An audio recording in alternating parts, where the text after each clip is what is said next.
Olá, eu vou apresentar uma memória secundária e a memória secundária que eu escolhi foi o HD, o hard disk. Para conhecer o processo de gravação do HD, é necessário compreender seus componentes.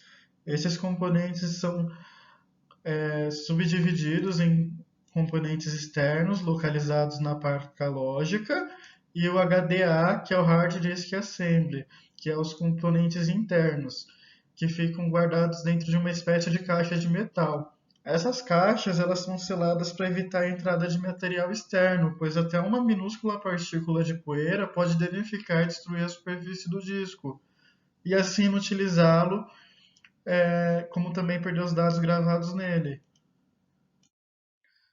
Os principais componentes internos do HD é o braço.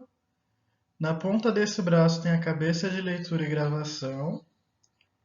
Essa cabeça de leitura e gravação é um pequeno eletroímã que fica a nanômetros de distâncias do disco e é ele que realiza a gravação e a leitura dos dados. O disco ele já tem a função de fazer o armazenamento dos dados.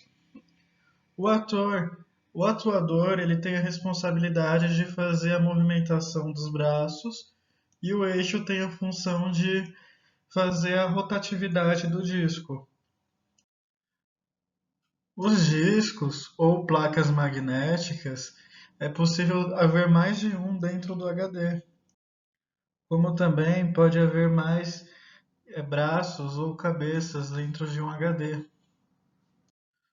Assim, nesses discos magnéticos, os dados eles são gravados tanto nas faces superiores, que é a parte de cima, quanto nas faces inferiores, que é a parte de baixo. Também vale acrescentar que cada face tem uma cabeça de leitura e gravação correspondente. O processo de gravação de dados no HD ele ocorre da seguinte forma: os dados eles são gravados no disco rígido. Dentro do disco rígidos, é, esses dados eles são gravados em trilhas e essas trilhas são divididas em setores que são milhares de pontos usados para o armazenamento da informação. Por isso o HD possui uma espécie de mapa de setores para indicar quais são os espaços livres e quais não estão tão livres. No Windows, por exemplo, é conhecido como FAT, que seria a tabela de locação de arquivos.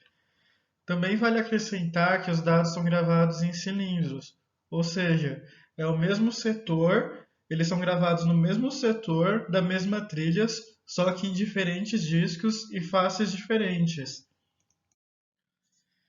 Em relação ao desempenho do HD, por ser uma memória secundária, sua velocidade acaba sendo baixa, porém com uma alta capacidade de armazenamento. O disco rígido, comparado ao SSD, que também é uma memória secundária, sua velocidade acaba sendo inferior, pois a diferença básica entre ele, o HD e o SSD, é que enquanto nos HD usa-se pontos magnetizados da superfície de um disco magnético para armazenar dados digitalizados, ou seja, os dados codificados numericamente e expressos no sistema numérico de base 2, os SSDs armazenam os mesmos dados em células de memória flash. Eu separei dois HD, um HD externo, que está no valor à vista de R$ 367. É possível conectar ele em qualquer desktop com a entrada de USB 3.0. Sua rotação é de 5.400 por minuto e a sua capacidade de armazenamento é de 1 terabyte e sua marca é da Seagate. Aqui já tem um HD interno da marca Toshiba. Sua interface é SATA 6.0. Sua capacidade de armazenamento é 1 terabyte. Ele possui uma memória cache de 64 megabytes e sua rotação por minuto é 7.200. E seu preço no boleto à vista é R$ 300.